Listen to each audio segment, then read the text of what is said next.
Step in the fire. Step in the fire.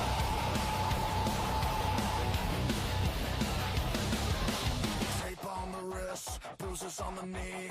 Up before the sun, still you gotta bleed. Tired little town, hot dust in your throat. You learn how to run, then you learn to float. Every eye's a test, every turn is a gate. Every night on the line, a chance to be great. No flame, no grace, still you show your face. One more round, one more climb, one more shot tonight. Rise to Cincinnati, rise, rise, rise. Steel in your lungs, fire in your eyes. Rise to Cincinnati, rise, rise, rise.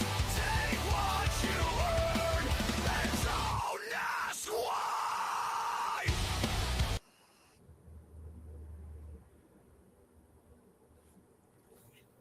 Welcome, everybody, to the Sin City Indy Report. I am SinCitySteve, being joined, as always, by RedJed, the one and only. How the hell are you, my brother? Doing fantastic on a Friday night. Woo! Here we go. Another round of the Sin City Indy Report. And do we have a chock full of content week to talk about right now? Oh, man, we've got so much stuff, and,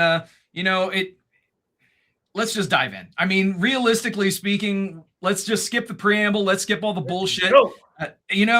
First thing, though, I do want to say thank you if you're hanging out with us tonight. Thank you for liking, sharing, subscribing, doing all the stuff that you guys are doing. And also, thank you for hanging out with us on Facebook, on Twitch, and on YouTube. We are live on those platforms right now. So if you're watching us on one of those platforms, feel free to smash that like button.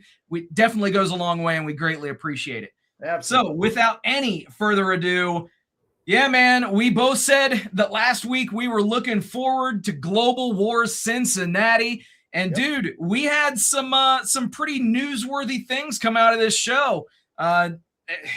We have a new Ring of Honor World Television Champion in the form of Lio Rush. After defeating AR Fox and Action Andretti, in Lio pinning Andretti, his former tag partner, just shy of 15 minutes in this match. And I guess you could say that he has his precious. He sure does. Yeah, he got his precious for sure in the opener of this one. Very excellent match. Wonderful opener. We were talking last week. I suggested, and I thought maybe this was going to be main event, but as it were, it actually was the opener of the show. But yeah, Lio Rush going over, pinning Action Andretti. So saving a little face for AR Fox there. He did not lose the fall. So that might set up maybe a rematch with Lio Rush and AR Fox, a one-on-one encounter, which I believe we had on the last pay-per-view as well. Yeah. So we'll see where it goes. There could be a variety of different ways that they go with this, but I am liking that Lio Rush is getting some attention in Ring of Honor. And this was a perfect place to kick off his run here at Global Wars. Absolutely. And, I think that the commentary did a really good job of kind of setting the stage for things as Lio was making his entrance. They planted the seed of, how Lio actually burst onto the scene in Ring of Honor all those years ago. And everything just kind of feels full circle with him getting that Ring of Honor World Television Championship.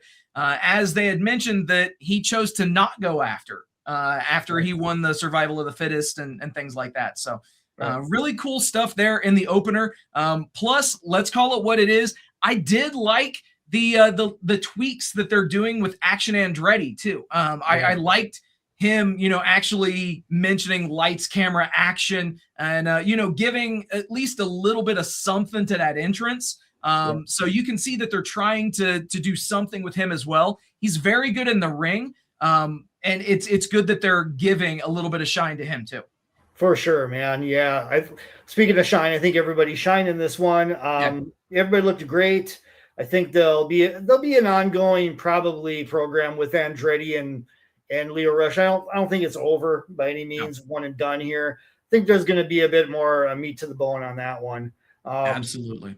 And I really another match I really stood on this card was this was a surprise. I did not expect this. Seeing a match from Arena Mexico last Friday with Los Villanos and LFI for the Ring of Honor tag titles. That was great. I mean, the crowd heat was fantastic in this match. Hell yeah. CMLL is rolling down there in Mexico like no other this year. They're killing it right now. And I found it really ironic that, Los Villanos, aka the Villains, were largely being baby faces in this match. So yeah.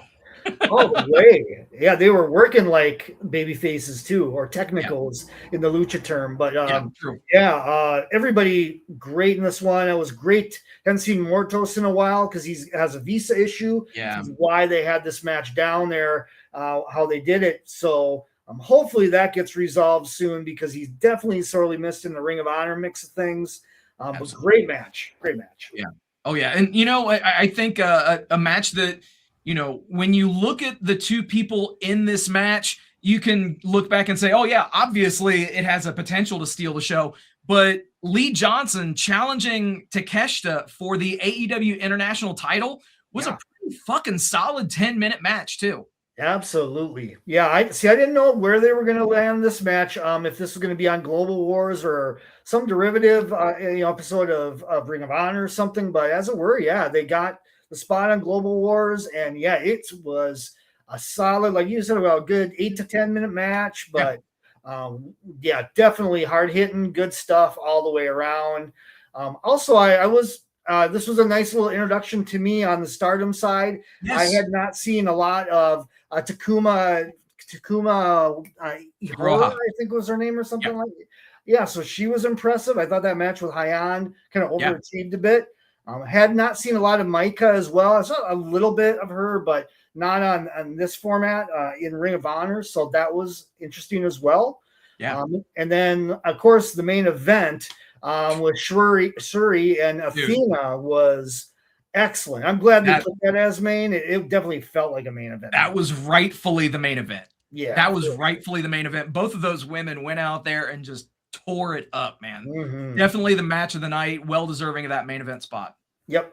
And then the other highlight to me was the 8-man tag with Mystical, Mike Bailey, and the Outrunners against Roppongi Vice and Jay Lethal and Blake Christian.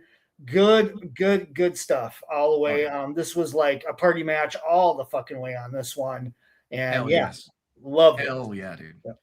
Very solid stuff. And obviously most of these matches were taped at the Cincinnati AEW tapings that took place on Wednesday and Thursday this past week.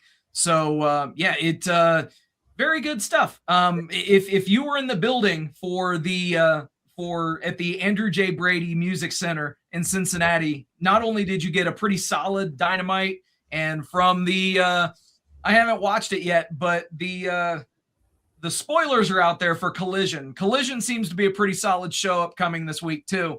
And then obviously seeing all of these ROH results. Yeah, if you were in the building, you got a pretty solid couple of nights of action.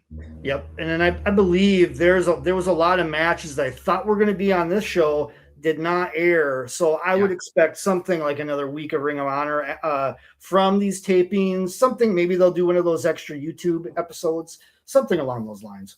Gotta love that supplemental content, man. Oh, yeah. But absolutely. Global Wars delivered, man. I think that we were right in both looking forward to this. It was thoroughly entertaining. 2 hours, it's available for free on YouTube right now too. Nice. Go check that out. But it's also available on my AEW, which we'll talk about that more here in a bit. But excellent stuff. Yes, sir. All right, man. Let's just make our next move over here. Now we'll talk about Championship Wrestling and Sunday Night Slam. Jed, give me the lowdown on this show. Very, very interesting setup to this show. We talked about it for the last few weeks. The promotion was limited for this show. leading into things.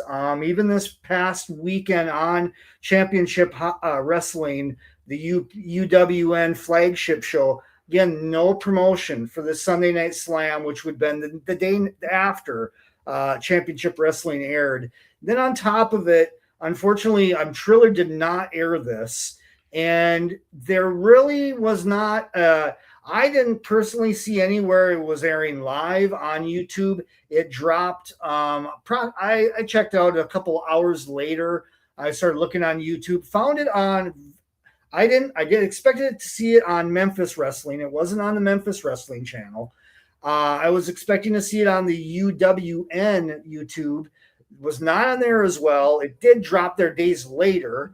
However, I found it on All Things St. Louis Wrestling.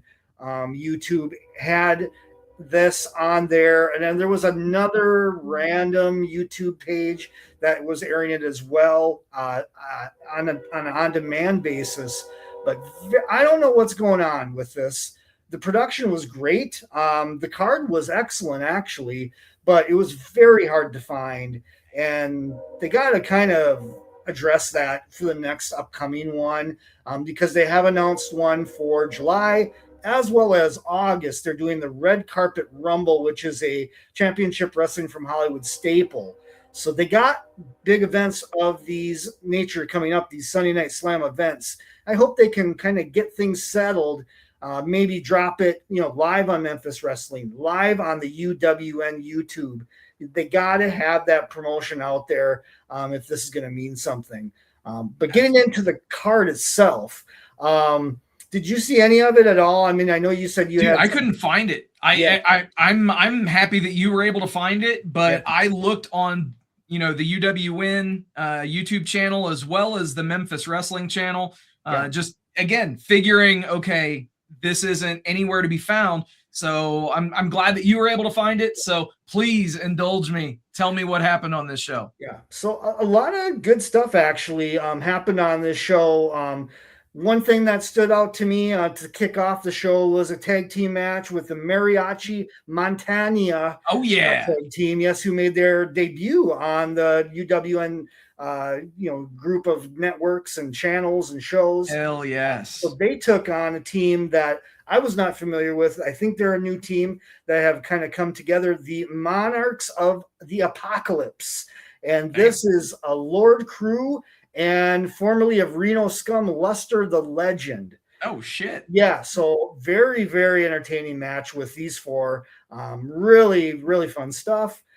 Also, Royce Isaacs was on the show against Bad Dude Tito. That was a match that really wasn't promoted at all ahead of time. So that was surprising to see. That was on the preview section of this whole Sunday Night Slam event. Good match. Bad Dude Tito did win, and they're teasing something with his on again, off again tag partner in the UWN Championship Wrestling scene, the Wolf Zaddies, Bad Dude Tito and Che Cabrera. So Che Cabrera was at ringside, kind of cheerleading a bit for Bad Dude Tito. Tito doesn't want it. He doesn't want anything. He wants to do his shit on his own. He's got the DMK stuff. He's in a different direction. Yeah. So they're kind of coming to a head a little bit. They got into it after the match, and they're setting up something up for the Championship Wrestling taping coming up between those two guys. So that was a solid effort. The women's tag title, or the women's championship match, actually got quite a change. Simone was not on this card.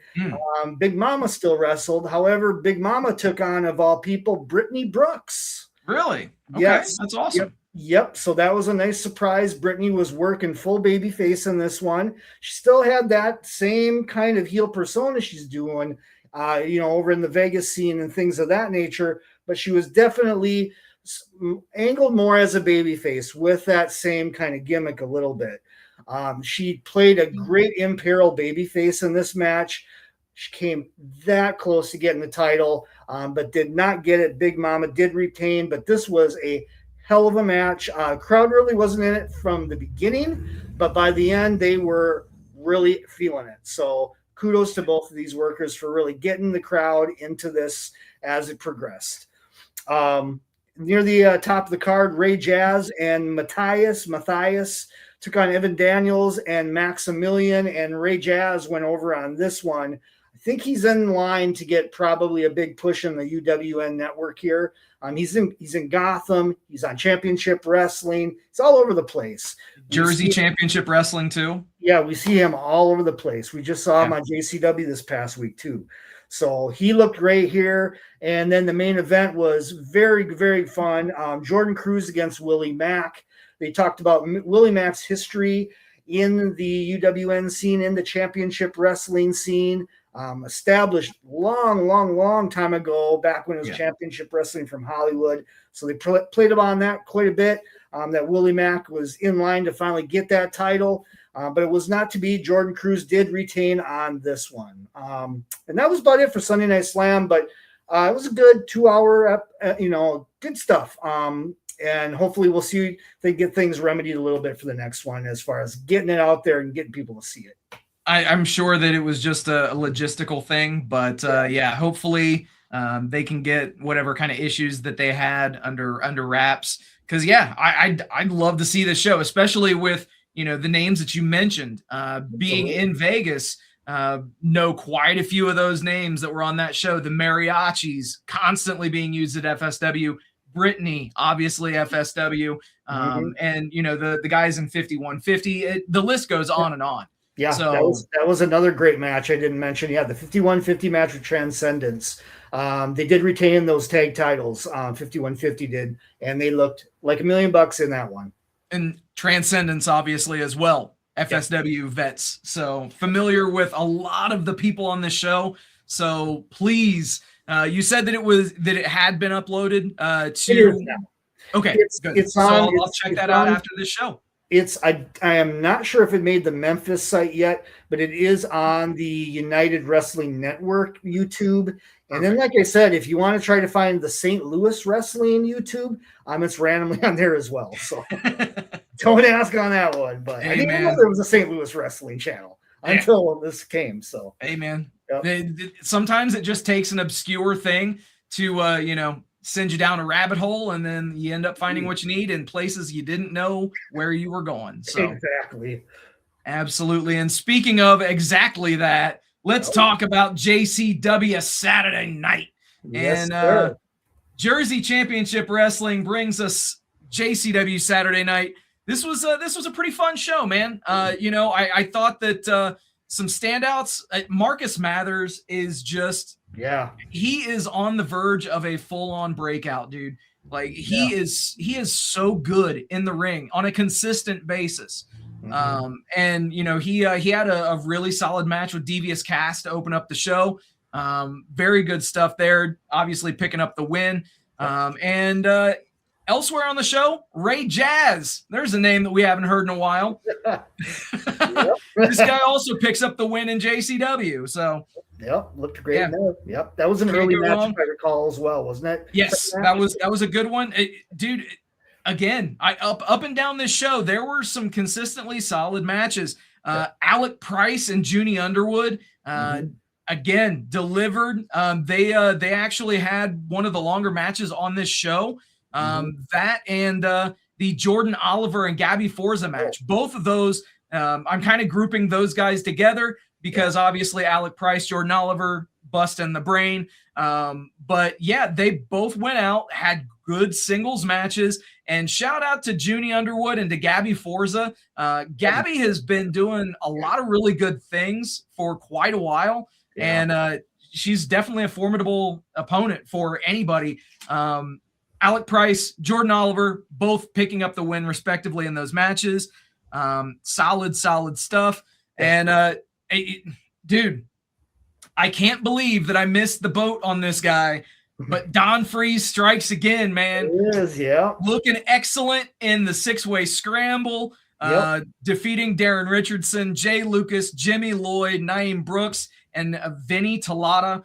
And solid stuff. Don Freeze, man, defying gravity and defying logic, quite frankly. Someone that is his size should not be able to do the things that he does, and it's a great thing to watch. Yeah, that was a fun scramble for sure. Yeah, once again, Don Freeze standing out with the rest of the pack, man. And I have to echo your sentiments about Gabby Forza. She looked fucking awesome in there Dude. with Jordan Oliver. Wow. Yeah. She's really coming around, man. In fact, to segue to the main event on this show as well, she showed up at the end of the match between Charles Mason and Teriyaki, which was also very good. Really liked that match. Teriyaki, he's got something as well. They're going to keep so close, man. So close. They're going to keep at it with him, I think, in GCW too. They got something in mind with Teriyaki. He looked great in there with Mason, and then Mason does that challenge after the match. Gabby Forza comes out. Mason just dogs on her big time. And then that brings out Bear Bronson. Yeah. Which was a bit of a surprise and a shock to me. And there we go. We're setting up the next JCW event, I believe, next month with Bear Bronson and Charles Mason. And I would just imagine Gabby Forza is going to get a shot here eventually, too. Oh, yeah. It's a matter of time, bro. It's just a matter of time unless Bear takes the title, which could very well happen. True. Yeah, so, we'll tell. But yeah, I agree with you, man. Solid main event. And yeah, they did a great job of having Teriyaki be, and to steal the phrase from what you said earlier with Brittany Brooks, he was a great babyface in peril. He was sentimental as a babyface. Like, you just wanted to cheer for this guy. You just wanted this guy to finally win this championship. Yeah. And of course, Charles Mason is so good to hate. Like, you just love to hate that guy. Okay. And everybody is doing what they need to be doing in JCW, man. And it's good to see. All the way, yeah. Good stuff. Loved the show. Yeah, it was very fun. Absolutely. And, speaking of JCW, that is actually a pretty great segue into us talking about Memphis wrestling. As Big Vito, a name who, obviously you know him from WWE and WCW, but also he's been let's call it what it is. He's been having a career resurgence in Juggalo Championship Wrestling, and he shows up here to Memphis Wrestling, and I like what they did with bringing him in, making him feel like a big deal, and they didn't do anything to diminish that throughout the show. Oh, absolutely not. No, he came off like a major component of this whole thing with his storyline with Hollywood Jimmy. He's kind of like the guy that's kind of how did they word it? He's like the guy handling the transaction of the takeover of Hollywood Jimmy, essentially. Yeah. He's like the I don't know what you call it, the facilitator of the facilitator. Yeah. Something along those lines. Yep. But yeah, we got a lot of storyline stuff really set up now for the control of this company with a 6-man ladder match. There we go. Yeah.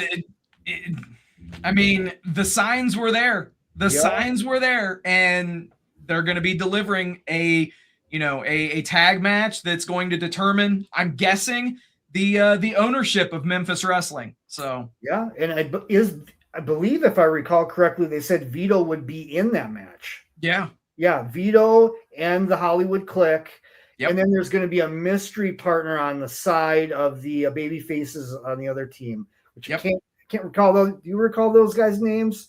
So I believe so it was so obviously Jay Smooth and Kale are going to be the other two guys on the heel side. Right. And I think it was it Ray Sanders? Yes, Ray Sanders. Yes. Ray Sanders and Derek King, and then there was a mystery partner for them. So who knows who they're gonna enlist? Part of me would not be surprised if they busted out the Boogie Woogie Man himself. I was wondering that too. Yep. Yeah, that would make full circle of that whole storyline. And that Jimmy Valiant. Yeah, that very well might happen. I'm seeing Jimmy Valiant in there with Big Vito would be a trip. So bring it on. That would be all good. Goofy wrestling for life. Yes, sir. To quote my friend Simon Miller. Yeah, dude. Yes. Yeah, there Awesome. was some other goofy. The BMF title was on the line in this show. Yes. We had K Toomer back against Atva, the Samoan Brute. Yeah. Good Lord. Yeah, that was something. Oh, yes. Leave it at that. Yep. And then we're getting things set up for that father and son versus father and son match. They were pushing that big time on the show with yet another pull-apart brawl between Gavin and Kevin Knight and the Business Dogs. The Business Dogs. Oh, yeah. And then to kick it off as the main event, we had the Hollywood Cup Gauntlet, which was won by Jay Smooth. Yeah. So, yeah, man. Excellent stuff there. You know, the thing that I have to point out here is obviously you've got the artwork that we've got up on the screen right now. And yeah, dude, they've changed the name to the Hollywood Cup. It was the Cobra Cup, obviously after King Cobra. And you know, it's in full effect, my friend. For sure, yeah. They are taking over the Hollywood Clique and Hollywood Jimmy Blaylock, baby. You gotta love it, man. Excellent stuff. And you know, Memphis Wrestling again was just a quick, easy hour. Super fun to get through, enjoyable, and yeah, truly independent wrestling. So yeah, a lot of fun stuff up ahead on this. Oh yeah. You know, I think the next couple in 2-3 weeks are going to be pretty good content. So absolutely, man. Well, let's go ahead and let's talk about the NWA and Powerrr. Talk to me how that show was. Time for a little Powerrr again. Pretty good stuff. As you can see on the runner here, the main event was a NWA World's Women Tag Team Championship triple threat. We had Haley J in there with Clara Carter against Pretty Empowered. So that's a sister team of Kylie and Kenzie Page. Kenzie Page is a former NWA Women's Champion. And then Kylie Page is her sister, and they're now part of this Pretty Empowered team. And then the champions, at least going into this match, was the Hex, Marty Bell, and Allison Kay. However, we did get a title change as Pretty Empowered won the titles. Wow. So the Page sisters are the champs. Solid main event. Also, to open the show, there's a bit of a follow-up from last week where Carson Drake very kind of reminds me of Ted DiBiase a little bit. So he was bullying some of the trainees last week in a segment. And one of these trainees was a guy named Ty Franks. So he wrestled Carson Drake on this show. And now Ty Franks is being mentored by Mike Knox as well as Trevor Murdoch. So they're playing in the storyline especially with Trevor Murdoch now being more of a mentor to like trainees, young wrestlers, things of that nature. So that was cool seeing that. Kerry Morton did an interview to build up that NWA title match. It's coming up. I believe we're going to probably see that maybe at the anniversary show, which is coming up, I think, next month for the NWA. So we'll keep that on the radar a little bit with Silas Mason for the NWA Championship. Otherwise, pretty much there was a slime ball segment with Carson Drake. So I don't know what. Yeah, I think the slime balls are about to turn full babyface. They've been aligned with the former Damian Sandow's League of Champions faction, which includes Carson Drake for that matter. So, but there's been a lot of tension and a lot of heat with the slime balls, where everybody's kind of making fun of them that are in the faction because there's these goofy dudes that are just kind of like against the grain of what the rest of the faction's like. So I think eventually they're going to be going babyface here soon. Also, there was another feud that continues to be happening in this one, and that's Daisy Kills against Eric Smalls. Eric Smalls is a mini wrestler, and he is actually constantly bullying Daisy Kill, which is this kind of monster dude that so it's like this David and Goliath thing, and Eric Smalls is always getting one on him week after week after week. So we'll see where that storyline goes. But that's about it for Powerrr this week. Decent again. We have an NWA title match coming up this coming week on Powerrr. It's not the one against Kerry Morton, but however, Thrillbilly Silas Mason will be in there for the title, and there's plenty of other stuff I'm sure I'll be talking about next week. Hell yeah, man. So I'm looking forward to that. But let's pivot and talk about 1FW. And this was a pretty fun show, man. Solid hour of action. You had the 1FW Breakout Championship in a three-way. The champion is Vari Morales, and he went in there against Parker Lee and Blake Christian, making his 1FW debut. And, dude, Blake Christian is vastly underrated. I have to say that. We've watched him in multiple promotions, and realistically, I don't think that this guy really gets the appreciation he deserves on a consistent basis. He can do some really good shit in the ring. He can do some things that just really make you take a step back and look like, what? Yeah. And yeah, I think that, you know, he did not pick up the Breakout Championship here, but I think that, you know, there are some good things on the horizon for Blake Christian, not necessarily in 1FW, but definitely in Ring of Honor and possibly in AEW as well. He's been featured more and more lately as part of the Lethal Twist. So it's always good to see for sure. Yeah, they're trying to elevate him and move him to the next level, and I think it's time. Yeah, he looked great in there against Bandito at that last Ring of Honor pay-per-view. Yeah, he's definitely talented as hell. He should be in the mix with all the other AEW talent at this point. Most definitely. Elsewhere on the show, we had the Dirty White Boy, Adam Priest, versus Dante Casanova, who Casanova was making his 1FW debut, and both of these guys had a very solid match. Adam Priest picks up the win, but they were definitely getting over the fact that Dante Casanova put on a great performance, so I'm sure he's going to be featured more frequently on 1FW. And I liked what I saw out of him in this match. So it was pretty solid stuff there. You know, if you're going to do flashbacks in a show, it should be noteworthy. You know, I don't think that, you know, they were trying to necessarily fill the show by including this match, but not really a whole lot came out of it. So they're building toward their Summer Stage 2 summer pay-per-view type supercard blockbuster.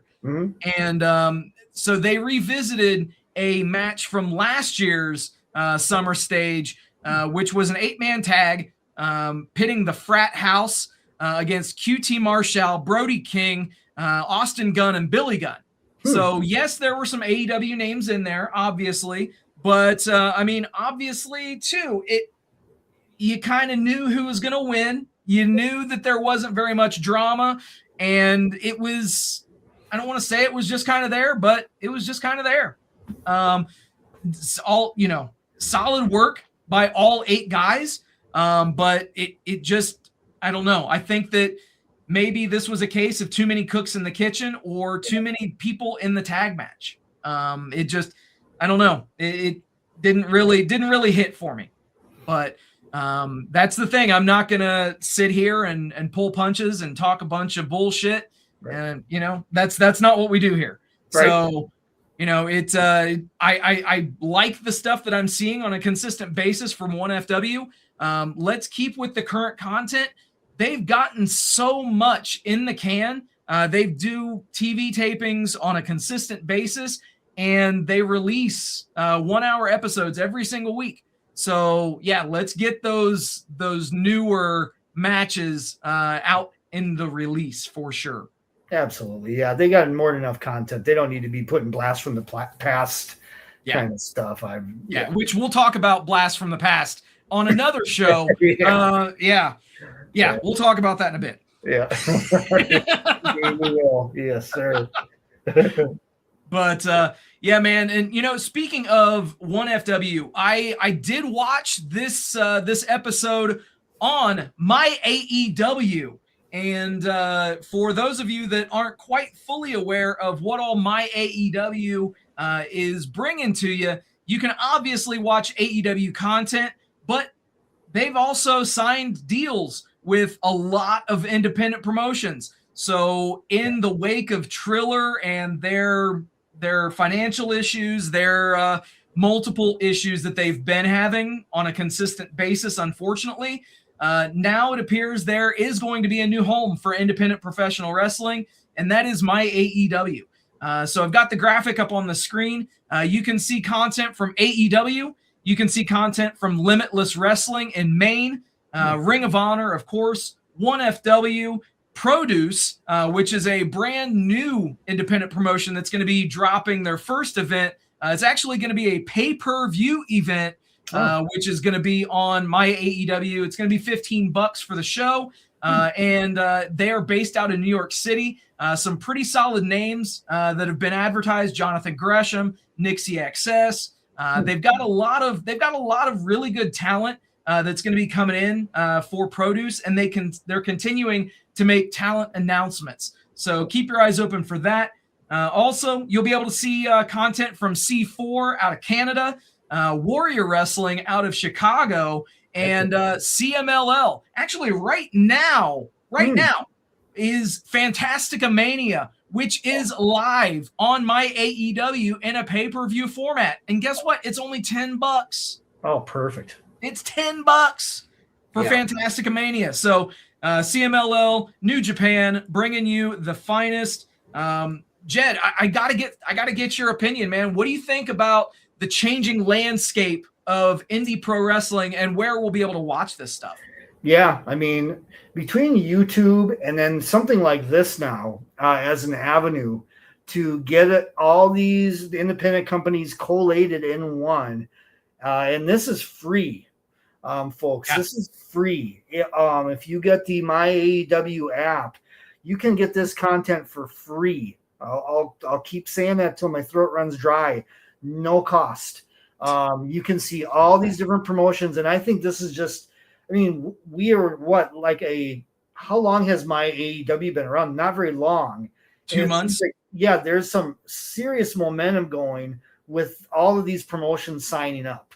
I know that there is another promotion we'll talk about later that's going to be on Triller this weekend. That is going to not be on Triller after this weekend. Yeah. And I wonder if that's House of Glory. And I wonder if they're going to make it on here. I would wonder if Mystery Wrestling somehow makes their way on here. I'm thinking about all of the promotions that different AEW talent in certain capacities have a hand in. There is a lot of them when you break it down. Yeah. So I think we're going to be seeing a litany more promotions coming through the fold. And maybe just someday too, personal pick of mine, I would love to see the archives of Pro Wrestling Guerrilla make it to My AEW app. That would be huge. Dude, without a doubt. And, actually, as I'm reading here too, also signed on for My AEW for future events, Create a Pro Wrestling, which is owned by Brian Myers of TNA, and then also Wrestle Pro.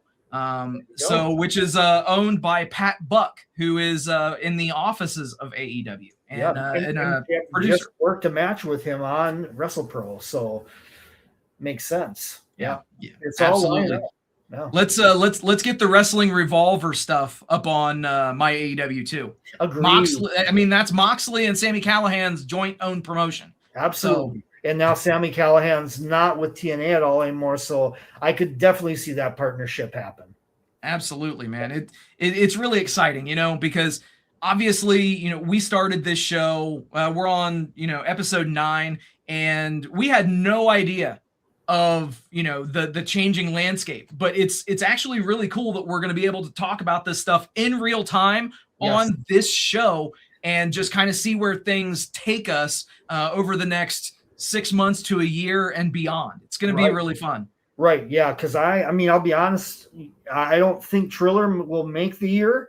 I think by the end of the year, we're going to see a lot of those promotions slowly transitioning away into different avenues. Question will be like, where will GCW go? Yeah, That's a big question mark. Dude, Game Changer Wrestling is essentially the last kind of the last gasp of Triller. You know, so I think that you make a great point. Where does GCW end up? And do they go down with the ship in terms of, hey, we're not going to go to a different content distribution platform? And could we see Triller being exclusively the GCW outlet going forward? Maybe. Hard to say. I mean, I know I've heard interviews with Brett Lauderdale stating that their opinion on this whole situation as well. The feeds always work. We never have satellite issues with them. Fans can always easily catch the product, be it live or on demand through that service. But I'm sure they're owed a lot of money as well. So push is going to come to shove at some point. I don't know. I think somebody's going to step in and probably purchase Triller. That's my hope to keep it going. It could be Brett Lauderdale himself. Who knows? You know, that honestly, that's a great call. Yeah, Brett could very well purchase Triller himself. Yeah, I mean, once you get to the point where you're owed so much money, it gives you leverage to maybe buy into a company and under these circumstances. So, food for thought. Yeah, it remains to be seen, but it's definitely going to be a lot of fun to follow this storyline that's going to kind of weave its way through all of independent pro wrestling. So obviously we're going to be bringing you the latest in the news as it relates to Triller TV and all of your content distribution for independent pro wrestling right here on the Sin City Indie Report. And like to also just say thank you to everybody watching us right now live on Facebook, also on Twitch and on YouTube. So thank you for hanging out with us. Go ahead, smash that like button, hit the subscribe button while you're at it. It's free. It doesn't cost you anything. And you'll find out when we're doing this stuff. And hey, you know, you might see something you like. Who knows? You never know. You never know. But in any event, let us turn over. Jed, talk to me about Ohio Valley Wrestling, who incidentally, they had some pretty big news this past week as well. Feel free to tell the good people about that. Yeah, so supposedly not a whole lot of information has fully come over the airwaves of this quite yet, but there is some information that seemed to suggest that OVW is working towards some sort of partnership deal with, of all promotions, TNA as potentially an outlet to develop talent through Ohio Valley Wrestling and move up the ladder into TNA. I'm interested to see where this goes. I'm a little torn on it. My feelings of TNA are a little not positive right now. Right now. I feel like if we're gonna be talking about the more stable organizations of the two, we'd probably be talking more about OVW at this point. Isn't that just ironic as hell? It is. It's very, the timing of this is very interesting. Yes. With TNA making massive cuts this past week and now utilizing an organization like OVW. What is that going to look like? Is there a talent exchange? Is there money exchange? Is there going to be people in creative on one side or the other, or intermixed in both? I don't know. You have people like, I think she's still a part of this, but last time I remember hearing was Mickie James was part of creative. Now she could very well be part of TNA at some point as well. There's been a long history there. Road Dogg, Brian James, I know has been discussed as a creative potential, replacing Tommy Dreamer in TNA. We saw Road Dogg here last week on OVW in a pretty big capacity as color commentator. Yeah. Who knows what else behind the scenes also. So there's a lot of moving parts. This will definitely be a stay tuned type of thing. But it is very interesting to think of the idea of OVW as a feeder system to another promotion. I mean, this is always what they were back in the day in WWE. Yeah. We saw a lot of ascension of talent coming from that whole era of OVW. The entire Ruthless Aggression era. No kidding. Came through OVW. a lot of talent. I mean, Paul Heyman was booking OVW at one time or another too. Yeah. So yeah, I'm thinking particularly with some of the talent they have right now, you know, seeing a guy that we've talked about for a while, like Steven Steele, like moving up the ladder, he could probably fit around in TNA pretty nice. That was honestly one of the names that immediately came to mind when I heard about that announcement. And it really just makes a lot of sense. If you sit down and you look at the names that are involved with both organizations, and you kind of you can realistically fantasy book some of this stuff, but also when you look at the connections that people have, it makes a lot of sense. A lot of sense. Yeah. Cal Hero would be another guy I could see up. A J-Rod could definitely be in TNA and probably really stand out throughout the pack, like immediate impact in a TNA environment. So I see what you did there. Yeah, there you go. Exactly. And, you know, and OVW has a Rush division, which is very reminiscent to the X division, very much so. So seeing some of those talent move up in the X division could absolutely happen. A guy like Anthony Totelli, who had a match with Drew Hernandez on Rise this week, as one of the best matches of the week on OVW. That's another guy I think that could really move up the ladder into a TNA. So we'll definitely keep our eyes on this one because there's going to be a lot of news coming out of probably the next month here, even in the next few weeks, probably on where this is going, what it's going to look like, and how deep this partnership is going to be. On Rise, other things to mention, we go back to Steven Steele. We were kind of curious, where were things going to be with him and Cal Hero after OVW 1400? And incidentally, really, that program is done. If anything was indication from this episode, they are done.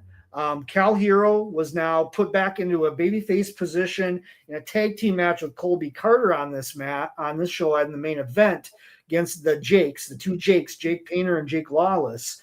He was a full-on babyface. And however, Steven Steele was working basically a squash match on this episode, and he also was portrayed as a true blue babyface. Good. So I think that's where they're doing. They're like, hey, we recognize both these guys are way, way over. We did what we did with them. Now let's just kind of move ahead, and they're both baby faces. Will they roll back at some time is another question, but I don't think so. I think that's just like the program's over and now we're moving forward. So awesome. Yep. Yeah, man. Solid stuff from how it sounds with OVW Rise this week. And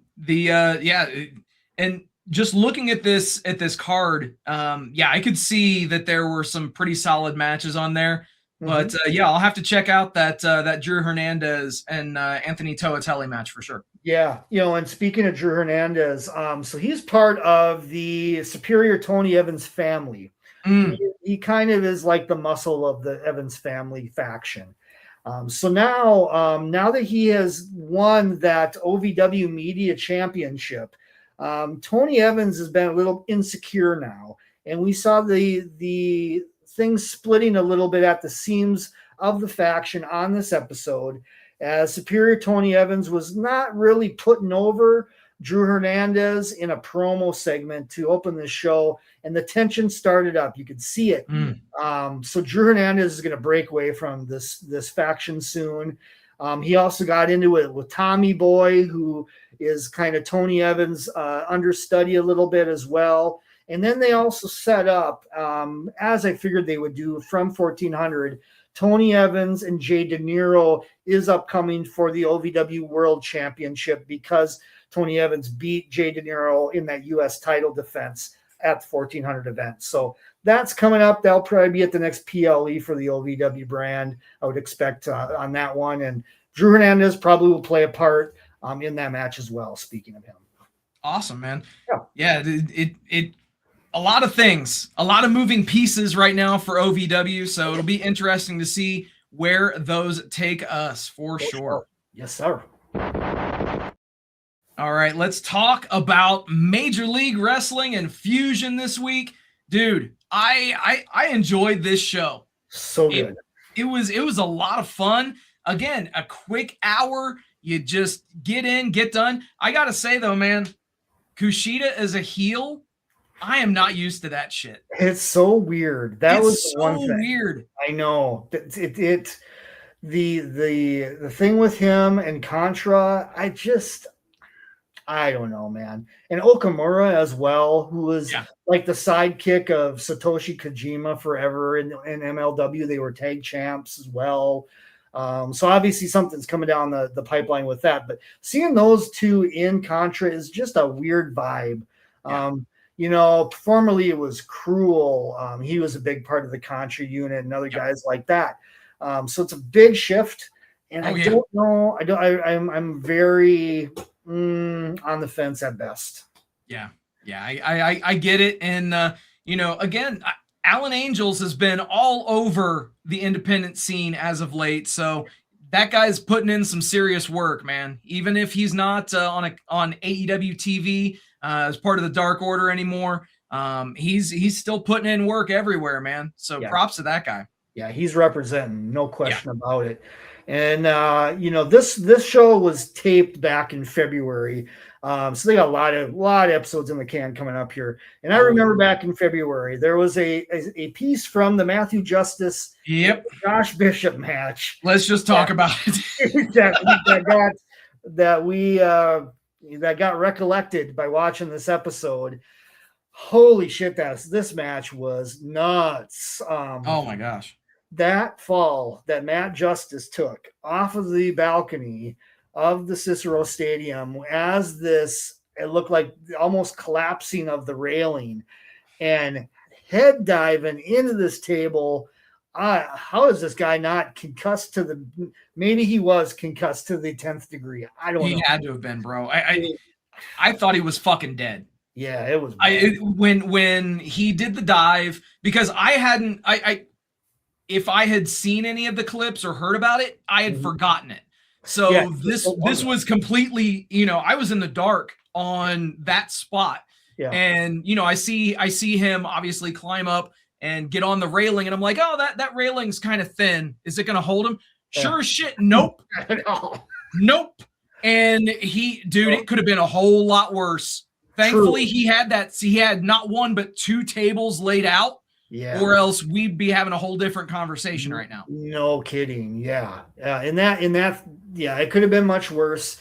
Frankly, the spot that I think finished the match too was kind of scary looking too, where Josh Bishop had him up in a power bomb off of the balcony to the floor on a table, landed fine, thank God. But I just thought on top of that fall he took previously, oh, here we go again.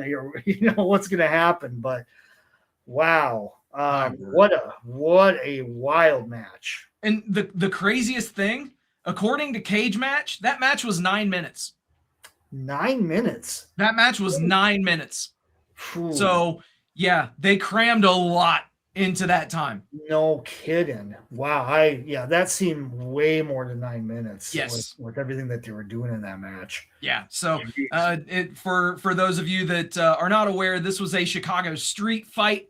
So obviously they were all around Cicero Stadium. It was a fun 9 minutes, but it was a jam-packed 9 minutes too. Yeah, and a little scary 9 minutes too. Oh shit. Yeah. But your main event, dude, Killer Cross and Matt Riddle 2, and no contest. Yeah, I thought the crux of the match was better than their first match they had, which was on an MLW PLE prior, but the finish stunk. I mean, the finish took me out of it, dude. I can't even joke about it. I'm with you. What? I know. These guys have unfinished business clearly. Yep. So they're gonna have match number 3 at some point. So we'll see what happens, but or triple threat with Hammerstone. That's the thing. I mean, he's right there on the bottom of the graphic. He was definitely on the hunt. Yeah. And there was a whole lot of Vegas going around on this show as well. Mm-hmm. I know that we had talked about the championship wrestling show having a lot of Vegas flair to it. This also had a lot of Vegas love to it. You had Cross, you had Riddle, you had Hammerstone. Yeah, dude. Vegas was well represented in MLW. Absolutely. And they also announced on the show a new title, the Southern Crown Championship, which apparently is going to be defended or kicked off with a bunkhouse stampede match, which is essentially a battle royal match with weapons. Back in the day, it was even a cage. So we'll see what the MLW bunkhouse stampede will look like. But interesting little note on that one, that we have a new title coming up in MLW. Very cool stuff, man. And the MLW killing it so far, dude. And they just keep the momentum going. But speaking of another promotion that's got some good momentum, let's talk reality of wrestling, man. These guys have put on some quality stuff, and I'd love for you to tell me all about ROW No Limits. Yeah, so this was last Saturday, live on YouTube once again, another PLE event for ROW. They are taking portions of this live event and they are fusing it into making episodes of their weekly episodic stuff called ROW Platinum. So this past week's Platinum on Wednesday was just basically some of the best stuff from No Limits. So the No Limits show was about a good 3-hour, 2.5-hour kind of PLE format. I'll talk about just a few highlights that came to me on this show. Previously, I talked about a match with Jesse Funaki and Nasir Day. And that was a pretty good match. And Nasir Day turned heel at the end of this match. This was the last PLE. And things kind of got crazy. So we had a rematch. And this was a street fight between these two guys. And I'll tell you, these guys went 110% with all of their being in this match. It was fun, athletic, wild. The crowd was in it. It was solid. I really enjoyed this one. That was probably one of the best stuff of the show. Also, K Toomer was on here. Oh, nice. So, yes, K Toomer was tagging with another Memphis wrestling guy we know, Mike Anthony. Oh, yeah. Yeah, absolutely. So that was cool seeing them as a team on this show. Another guy that I was familiar with, I think you maybe as well, Joe Alonzo was part of the show. Yep, Joe Alonzo was getting into it with a guy named the Bear, Ryan Davidson. They had a pull-apart brawl, so they're setting up something with those guys. Will Austin worked at the opener against Jakari Ball, which is, I believe, a prospect for the ID program. So ROW does have a lot of the ID prospects as well. Cappuccino Jones was on this show as well, another match. So they are kind of sprinkled within the product of ROW for sure. Cap Jones took on Chandler Hopkins in a pretty good match. And then the main event was a rematch for the ROW title with Danny Limelight taking on Nico Vance, the champion. And once again, we were just talking about it on another episode of MLW.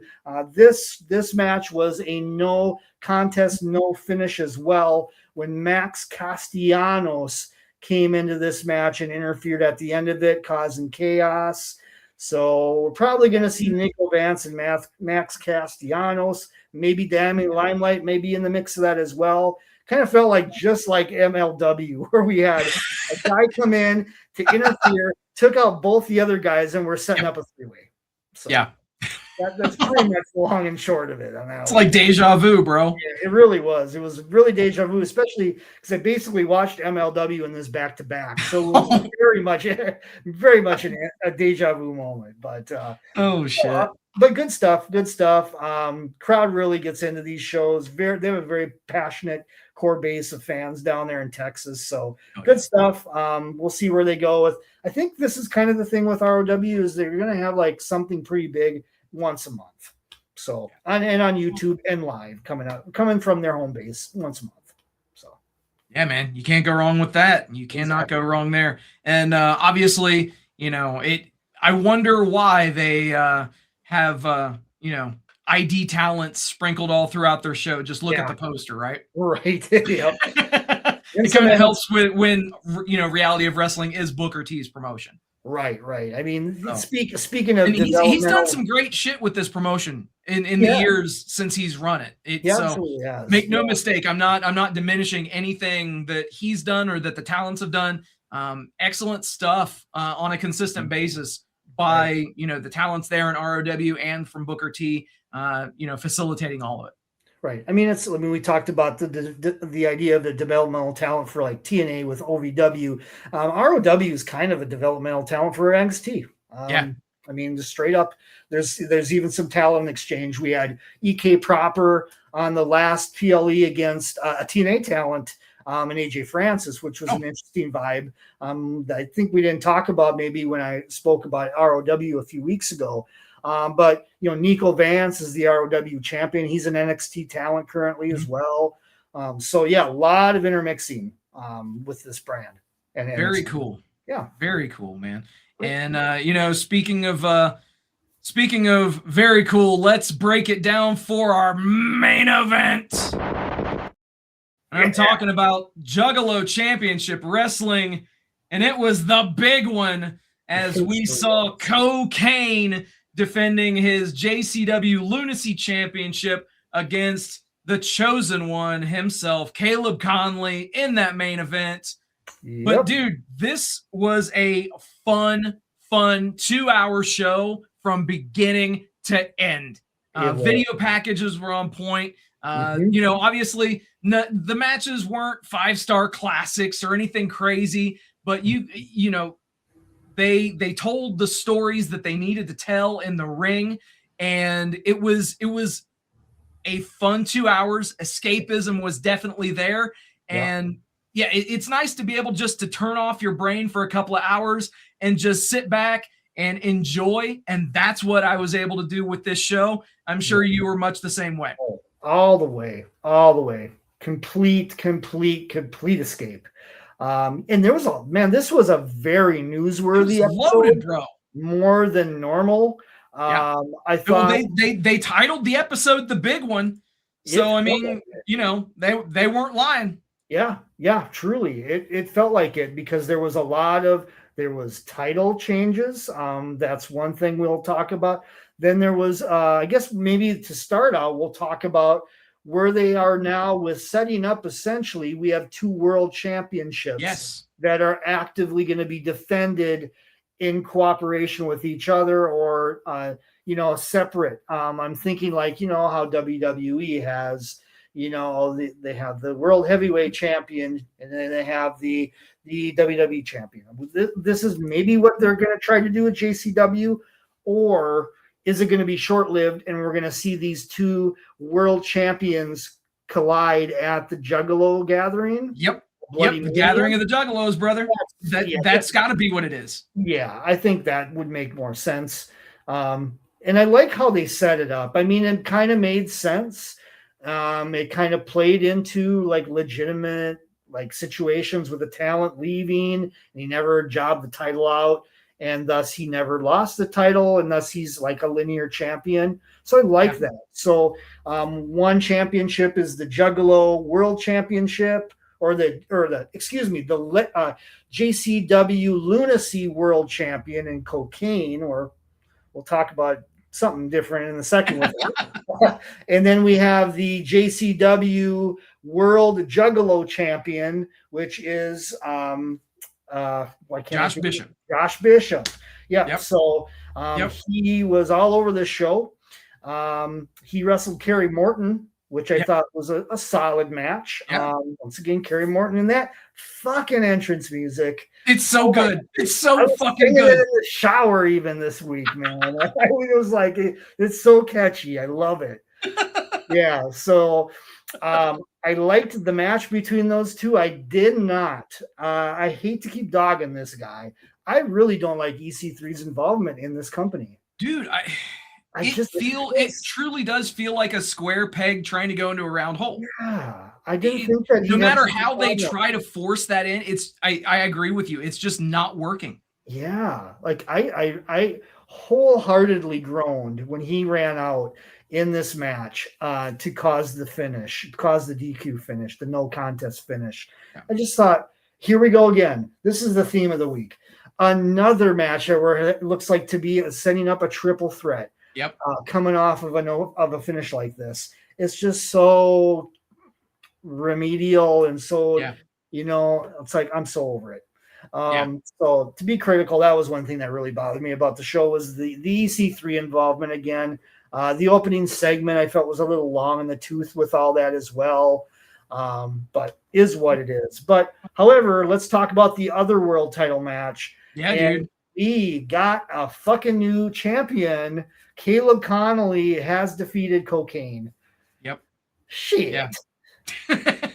and the Juggalos were not happy. No, dude. They were not happy. And I'll tell you, man, Stephen Flo made his presence felt in that main event. You had it was Russo fashion, to say the very least. Oh, all the way. You know, you had the run-ins with Stephen Flo. You had the ring rat getting in there, getting her ass kicked. Mm-hmm. It was interference laden. And of course, as you mentioned, Caleb Conley is your new JCW Lunacy World Champion after defeating Cocaine. Yeah. Realistically, you kind of saw it coming based on what the booking has been over the last few weeks. Yeah. They've been strongly posturing Caleb Conley. The very first thing that came to my mind after everything ended with this show was at the gathering. I would not be surprised whatsoever if you take Caleb Conley, you take Cocaine, you take EC3, you take Josh Bishop, you take Kerry Morton, you take anybody else that wants to step up and throw their name in the ring as well. Yeah, maybe a mystery guy in the mix. Maybe a mystery guy, you know. You put all them into a ladder match, put both the Lunacy title and the world title up on, suspend them above the ring. Yep. Settle it in a ladder match. I like it. Yeah. It makes the most sense.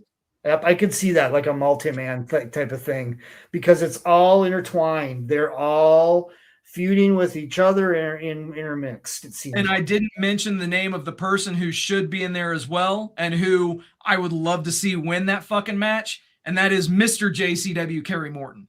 Oh, yeah. Yeah, he needs to be in the mix of that. Yeah, he's got to be in there. Yes, sir. Yes. So, big thing. Big deal. New world champion Caleb Connolly.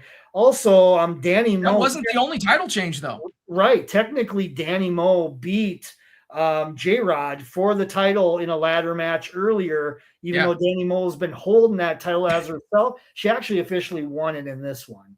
Yeah. So she earned the title finally. I still don't know they're still teasing, like, what is this that you're not telling us, Danny Moe? She's not speaking of it. I'm still clueless on it. That's got to be next week's reveal or something. It's got to be. Yeah. It's got to be. And obviously, we had the stuff with Big Al and Hokane. They're continuing that storyline. Yeah. We'll see where we go from there. But obviously, Hokane and Cocaine appear to there's something there. Much in the way that they debuted the Ring Rat as being a fan, and then she came over the guardrail. They're doing a similar take with how they're bringing in Hokane.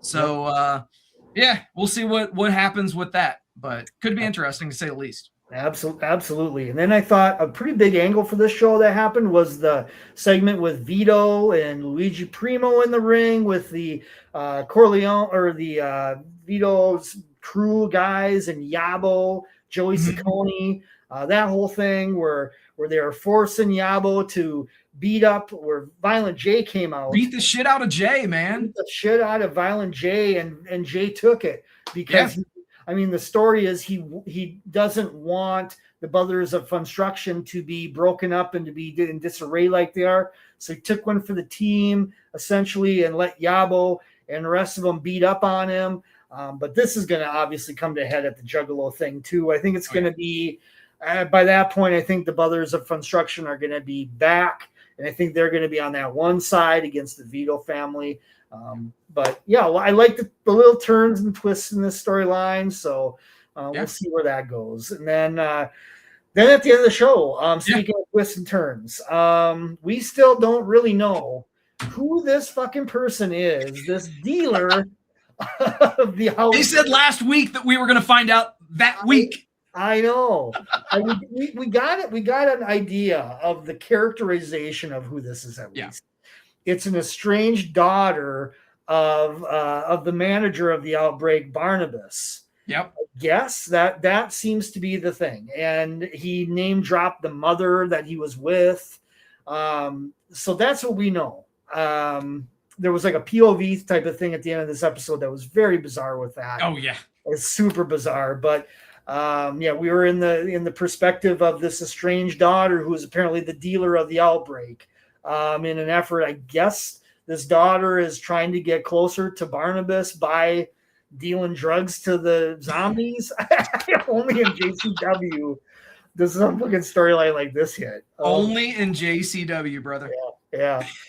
So we're gonna see more on this. I don't know if this is gonna be some talent we even know who they are, if they've been an established talent, if it's gonna be like, oh, that person, that girl, yeah, we know who that is, or if it's gonna be like a Hokane thing where we're like, who is this person? It's never been established. They're new talent. So we will see. We will see, man. And I think that JCW is doing a lot of really good things. Obviously, that everything is kind of all roads lead to the gathering of the Juggalos. Yep. So that's what they're building all their storylines to.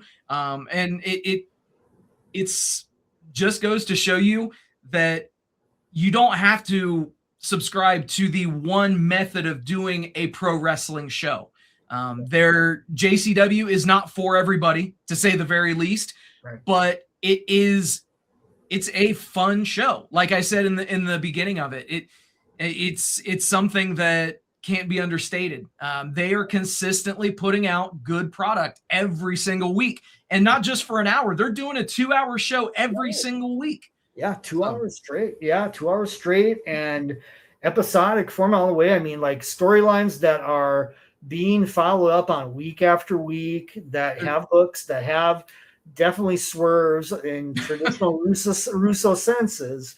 Imagine that, right? Right. I think even on this show, didn't somebody even like straight up say, "Oh, we're doing a Russo swerve on you"?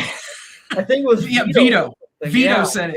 Yeah, because there was the announced 6-man tag match, and it was just a beatdown session. Yeah, there was no mystery partners. It was just a beatdown on Luigi Primo, basically. Yeah. So, I love it though. I mean, this is a show I'm always looking forward to on Thursday nights. Absolutely. Whoop, whoop. Woohoo! Indeed. All right, y'all.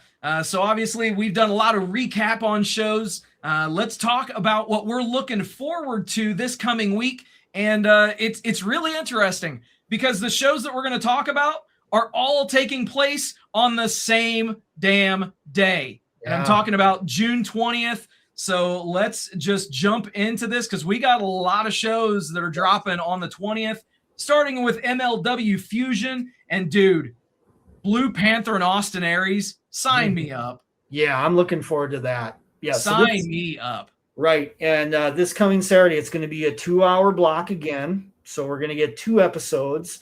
And I believe the second episode is technically the 200th episode of Fusion. Nice. So there's a milestone episode that they're going to have coming up on that second hour. Soberano Jr. and Neon should be great. Oh, yeah. That's a CMLL match. We see Okamura, Scarlett Bordeaux. Who is Shotzi going to be hunting for monster-wise? Is it Samaida? I don't know. She could. Do you think that they're going to launch right into a Shotzi and Zamaya feud right out of the gate? I'm just trying to think who else could be pretty dope. Monster that I could think of that came off like a monster in her debut. Zamaya did. So absolutely. And she speaking of, she is in action on one of these episodes as well. So yes, that remains to be seen. Also, dude, Mystico and Templario. That's another straight up CMLL match. Yeah, that's going to be fun. Yeah. Mystico is a whole different talent when he's in MLW. I think partly it's the crowds that they're focused towards, big thing. But yeah, he stands out as really above the rest. I mean, he's a tremendous talent, but in MLW, he just they usually put him in with the lucha talent, and it really stands out.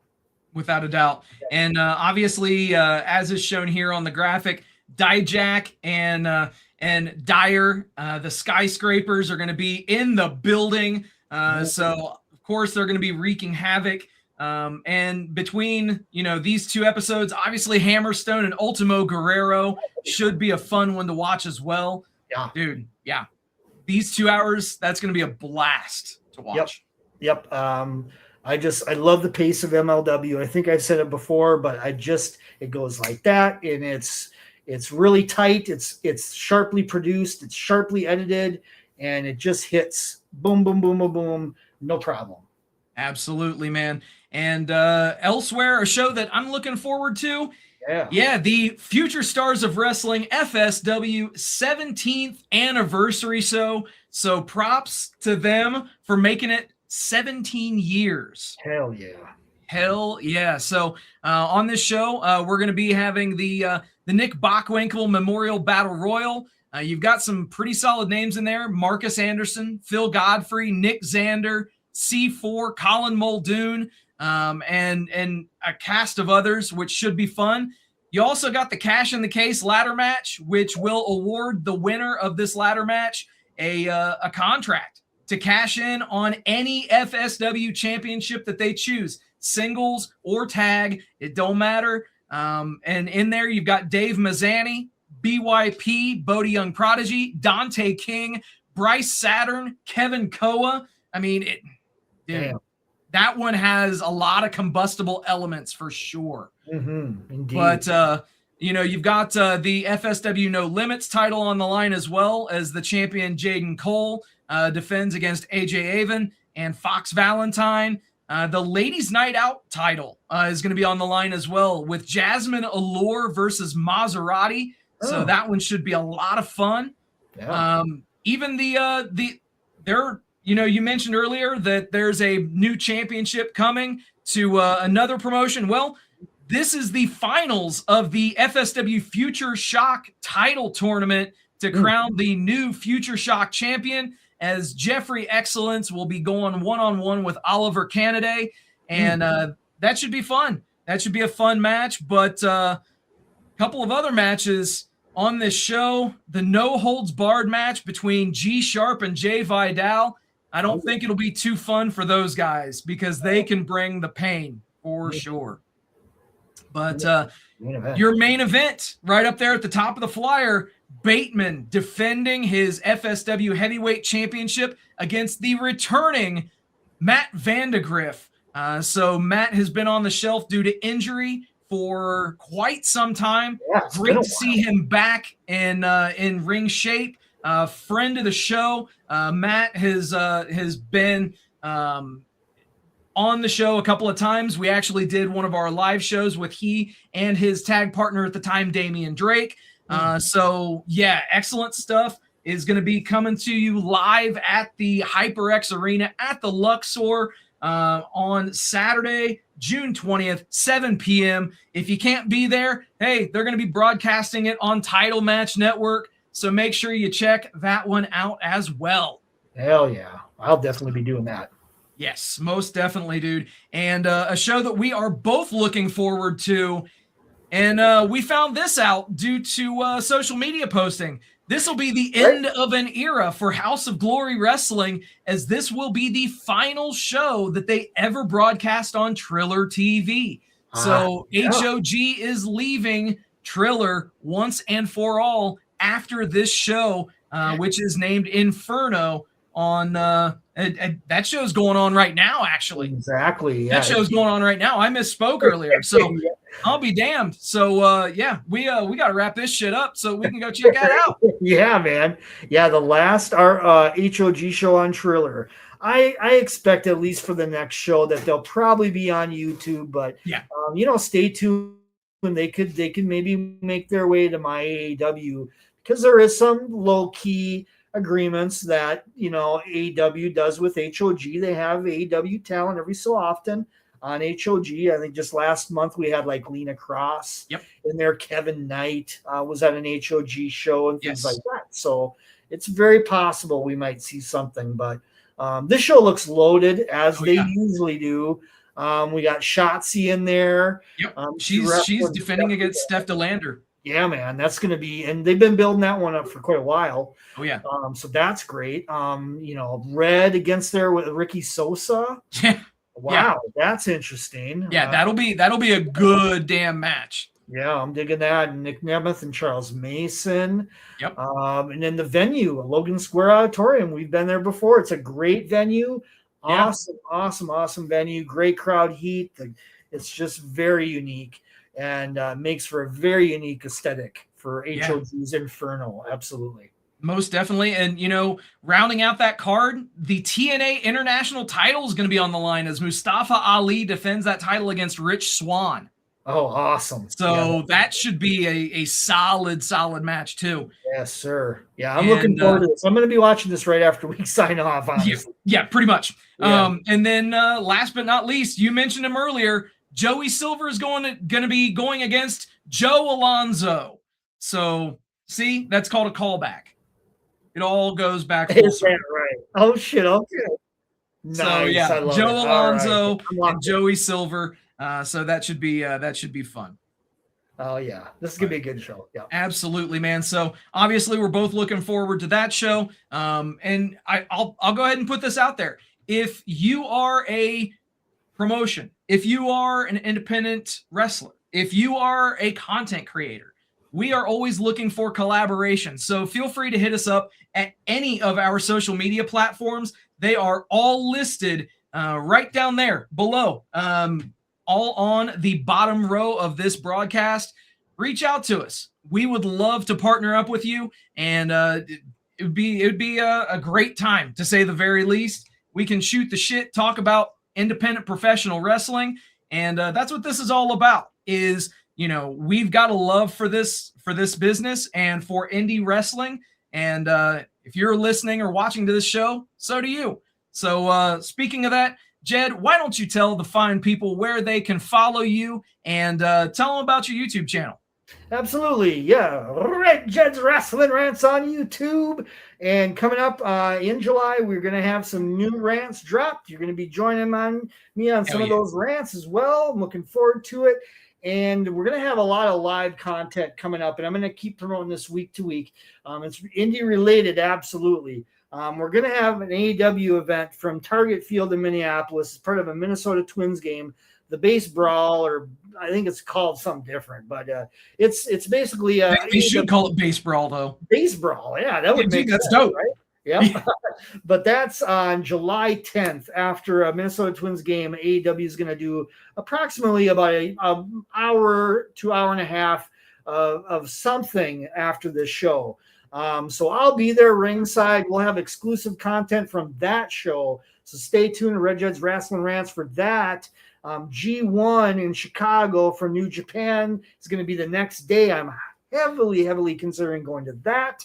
And then we have GCW and First Wrestling indie promotions on SummerSlam week that I will be at for sure, checking out a lot of that content, dropping a lot of stuff on from those shows, as well as SummerSlam as well in Minneapolis. So those are just a few things to look forward to coming up on Wrestling Rants on YouTube. Super RedJed's the handle. Check it out when you want, anytime. Do it now. Yeah, that's what I'm talking about. And also, I want to give a special shout out to listener and super fan extraordinaire Matt, who is at the GCW, the Game Changer Wrestling Show tonight in Cincinnati, Ohio, which is being headlined by Hook versus Atticus Cogar. So yeah, very, very interesting stuff. Hook being on a JCW show, on a GCW show, sorry, acronyms, pal. But yeah, so that is very interesting. I would not have thought that Hook would have been on a Game Changer Wrestling show, but here we are, and very good stuff. So he's already sent over some photos we're going to be blasting those up next week. And who knows, we might even get him on the show to talk about his experience and to just kind of break it down how the GCW show was in Cincinnati. Yeah, buddy. Yeah, man. The show is Race Against Time. And again, I did misspeak. Fucking sue me. Hook actually took on Joey Janela tonight, and Atticus Cogar defended the GCW World title against Aaron Williams. Oh, so in any event, some good stuff there, but be looking for that. I do want to say thank you to everybody for hanging out with us tonight. Thank you for liking, sharing, subscribing, doing all the stuff that you guys do. We appreciate each and every one of you. Also, a very special thank you to all the brave men and women serving this country, whether you're doing it on lands foreign or domestic. Thank you for doing what you do so that we can do what we love to do. And last but not least, repsports.com, reppsports.com. Go there for all your pre-workout, weight loss, and general energy needs. Again, repsports.com. Use promo code VEGAS at checkout and save yourself 10%. Oh, man. We, fuck it. We out. I'm going to go watch some House of Glory. How about you? Me too, brother. Let's do this. Yeah. Hell yeah, man. Well, we'll see you guys next time. Did any of you have a great time tonight? Yeah. With that, everybody, thank you for hanging out. We'll do it all again next week. Till then, happy wrestling. Rolling up the strip under neon lights. Podcast mic is glowing in the desert night. Matt Michaels leading with the swagger tight. SinCitySteve right by your side. Alright. Rob Larry dropping truths, no fear. Broadcasting stories, make it loud and clear. From the Fremont edges to the Bellagio sphere. These bad boys rule, let me make that clear. Vegas bad boys, tearing up the scene. To Matt Michaels and the Vegas Boys of Podcasting, this is John Cena saying thank you so much.